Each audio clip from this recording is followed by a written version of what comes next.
마태복음 24장 3절에서 8절 말씀입니다. 예수께서 감람산 위에 앉으셨을 때에 제자들이 조용히 와서 이르되 우리에게 이르소서 어느 때에 이런 일이 있겠사오며 또 주의 임하심과 세상 끝에는 무슨 징조가 있사오리이까.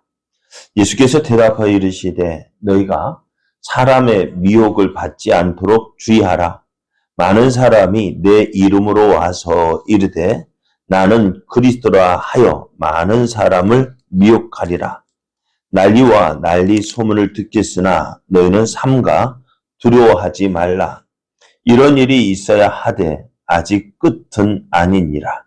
민족이 민족을, 나라가 나라를 대적하여 일어나겠고 곳곳에 기근과 지진이 있으리니 이 모든 것은 재난의 시작이니라. 아멘. 할렐루야. 우리와 함께 하시며 우리의 걸음을 인도하시는 하나님께서 허락하신 복된 날이 시작이 되었습니다. 오늘도 하나님을 믿고 의지함으로 풍성한 하나님의 은혜와 사랑을 누리는 복된 날 되기를 예수님의 이름으로 축복합니다. 오늘 우리에게 주신 하나님 말씀을 통해서 때를 분별하는 지혜가 필요한 때입니다. 때를 분별할 수 있는 지혜가 필요한 때입니다. 이런 제목으로 하나님 말씀을 증거하겠습니다.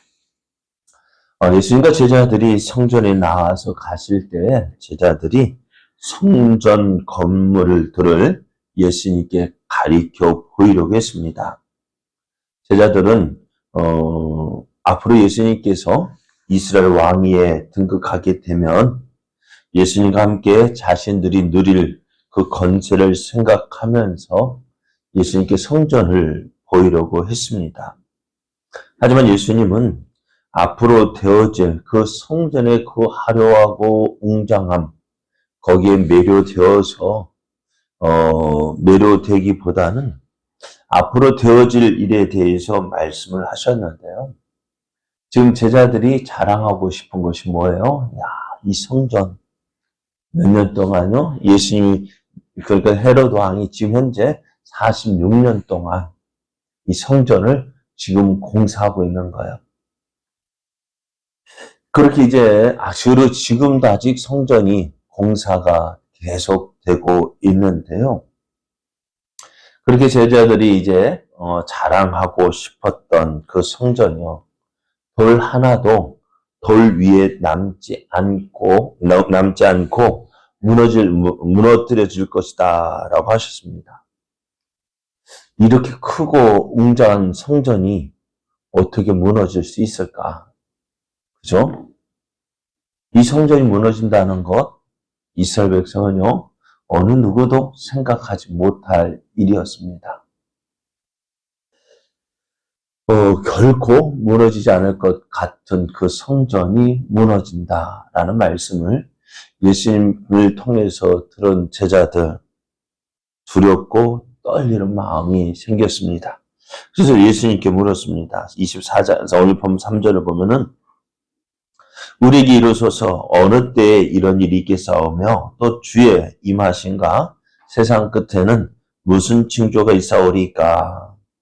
지금 제자들은 예수님께 두 가지를 묻습니다. 하나는 예루살렘 성전이 파괴될 시기가 언제이냐, 또 주님의 임하신가 세상 끝에 어떤 징조가 있겠느냐는 것입니다.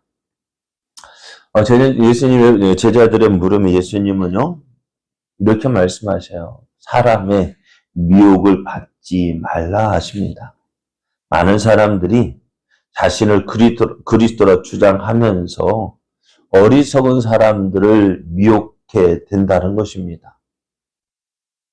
이런 일은요, 예수님 당시에도 있었던 것 같아요. 사도행전 5장 36절, 37절을 보면은, 성전에서 이제, 사내들은 공회에서 제자들을 불러 재판을 할 때에, 교법사인 율법 선생인 가말리엘이 그 사내들인 공회원에게 이야기하기를 이 사람들을 그냥 내버려 두라. 왜? 왜냐하면 이것이 사람에게서 났으면은 저절로 무너질 것이고, 하나님께로부터 났다면은 너희들이 하나님을 대적하는 자가 될까 두렵다는 것입니다. 그러면서 예를 든 것이요.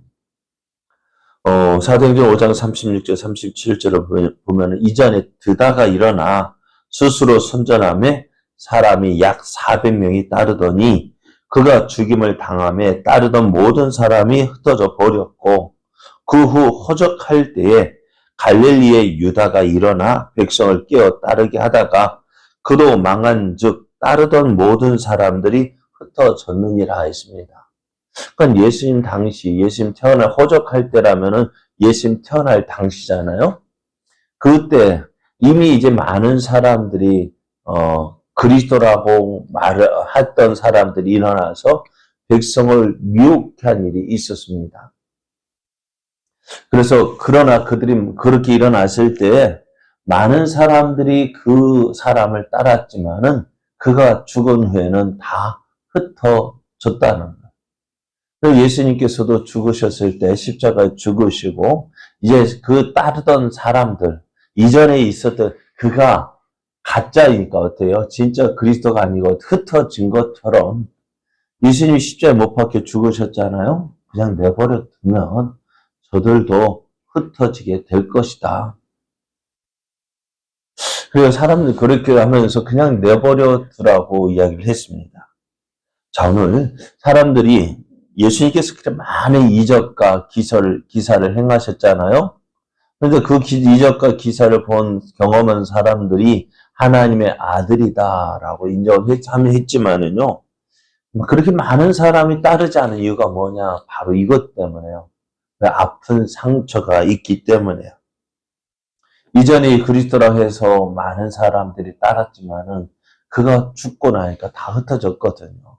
지금 예수님이 나타나서 예수님 스스로 내가 그리스도다 라고 말씀하시고 많은 기적과 이적을 행하셨지만 사람들이 믿지 않은 이유가 뭐냐? 바로 이것 때문입니다. 또 믿고 따르다가 이전과 같이 똑같이 상처받으면 어떡해? 그런 것 같아요. 지금 마지막 때 왜 이런 거짓 그리스도, 적그리스도가 많이 나타나느냐, 자칭 그리스도라고 하는 사람이 많이 나타나느냐, 바로 이것 때문에 마지막 때에 사람들의 마음을 미혹하게 해서 사람들이 이제 진짜 그리스도 예수님 재림하실 때에도 별 관심을 갖지 않게 하는 거예요. 그러잖아요. 지금 우리나라에도 많은 그리스도가 있어요. 자칭 재림 예수라고 하는 사람이요. 우리나라에만 해도 수십 명이에요. 네? 자칭 그리스도라고 하는 사람 얼마나 많은지 몰라요. 그런데 그 사람들 따랐다가 어떻게 해요? 죽으니까 어떻게 해요? 가짜라는 거 알거든요. 그러니까 오늘 예수님에 대해서 복음에 대해서 이야기를 하지만 사람들이 믿지 않고 호응하지 않고 따르지 않는 이유가 뭐냐? 이미 많은 경험을 했어요. 거짓 그리스도를 따르다가 많은 상처를 받았거든요. 그러니까 진짜가 와도 믿지 않는 거예요. 그래서 미혹을 받지 않도록 조심하라 말씀해요. 우리 주변에도 많은 이단들이 있잖아요. 그러니까 이단에 빠졌던 사람들이 다시 교회로 오는 것이 쉽지 않은 이유가 바로 그것 때문이에요. 그럼 오늘 우리도요, 제대로 잘 믿어야 돼요. 잘 믿는다는 것이 복입니다. 우리가 오늘 우리가 성경적으로 우리가 왜 신앙생활이 하나님 중심, 또 뭐예요? 성경 중심, 교회 중심의 신앙생활이어야 되느냐? 바로 이것 때문에 그래요.